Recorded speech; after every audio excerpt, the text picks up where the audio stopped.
Bagaimana hukumnya akhwat yang datang ke kajian dengan menggunakan Gojek, taksi dan lain-lain tanpa dengan mahramnya gitu.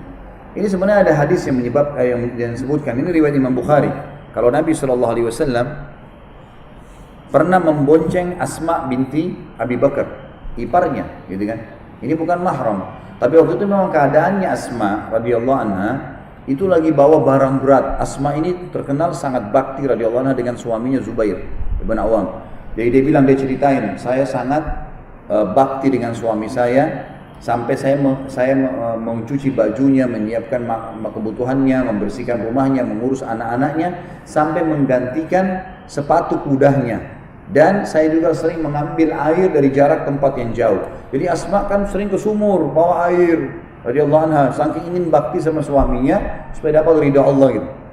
Maka dia termasuk yang dimasukkan oleh para ulama kriteria istri yang memang maksimal mengejar surga dari suaminya. Ringkas cerita, dia pernah memikul barang-barang berat. Nabi SAW lewat dengan beberapa sahabat. Lalu Nabi SAW suruh Asma naik ke unta beliau. Jalanlah ke rumahnya. Zubair ini orang yang sangat pencemburuan gitu. Tapi karena Nabi yang suruh, jadi Asma naik akhirnya. Begitu sampai rumah Nabi, rumah Zubair, Zubair lagi ada di depan. Nabi SAW suruh turun Asma. Begitu turun, Asma ketakutan sama suaminya.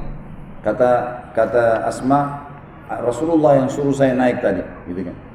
Lalu kata Zubair sambil senyum, apakah saya cemburu dengan Nabi SAW? Mustahil itu. Nabi mau buat apa gitu, nggak mungkin. Gitu kan.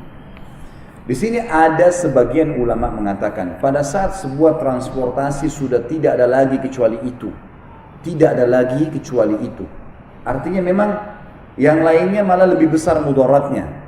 Misal, kalau ada akhwat kita naik bus malah lebih berbahaya. Mungkin lebih dempet-dempet, lebih ada pelanggaran, tersentuh badan dan seterusnya, gitu kan.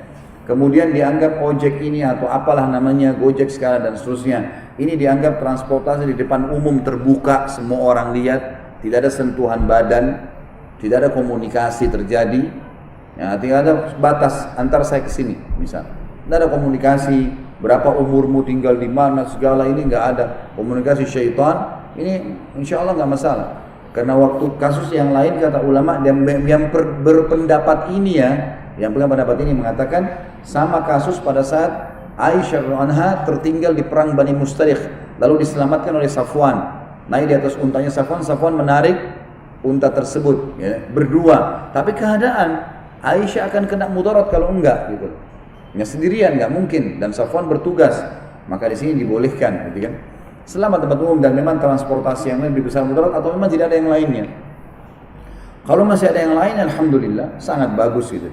Seperti misalnya kalau akhwatnya bisa menunggangi motor misalnya ya, kemudian ada di antara ummahat atau orang pengajian yang memang punya kelebihan rezeki bisa membantu untuk menyicilkan atau memberikan motornya dicicil dengan dia. Nah, dalam Islam boleh ya. Jadi di sini ummahat dan akhwat kita yang punya kelebihan harta itu bisa sebenarnya kita membuka sistem syar'i dengan cara misal ada orang yang tidak punya kemampuan, dia butuh transportasi dan berbahaya kalau dia tidak pakai transportasi karena umum ini agak berbahaya. Misal di antara akhwat kita. Kemudian datang dan berkata kepada seorang ummahat juga, saya butuh sekali motor, nilainya 15 juta. Saya mau beli motor tapi saya nggak ada duit. Bisa saya dibeliin nggak? Lalu si ukht yang kedua, ya, ini mengatakan yang punya uang, baiklah saya belikan. Tapi saya jual sama kamu 18 juta ya. Saya jual sama kamu. Sekarang barangnya belum dibeli. Tapi kesepakatan dulu dari awal, ijabnya. Ada ijab qabul, syarat jual beli ada ijab qabul. Ijabnya ini tak negosiasinya. Gini. Nanti kalau sudah setuju baru qabulnya, gitu kan? Baru terjadi akad setelah itu. Maka kalau setuju misalnya si yang mau beli motor mengatakan baiklah, tapi saya nggak mampu, saya cuma bisa dapat pendapatan 2 juta per bulan, 1 juta saya bisa jadi 1 juta saya pakai kebutuhan saya. Yang pemilik modal mengatakan nggak masalah, bayar 1 juta. Berarti 18 juta 18 bulan. Terjadi transaksi halal, akadnya jual beli. Nggak usah KPR di bank. Yang pemilik modal bisa dapat keuntungan, yang butuh motor juga bisa dapat motor, gitu kan? Ini insya Allah boleh, nggak ada masalah.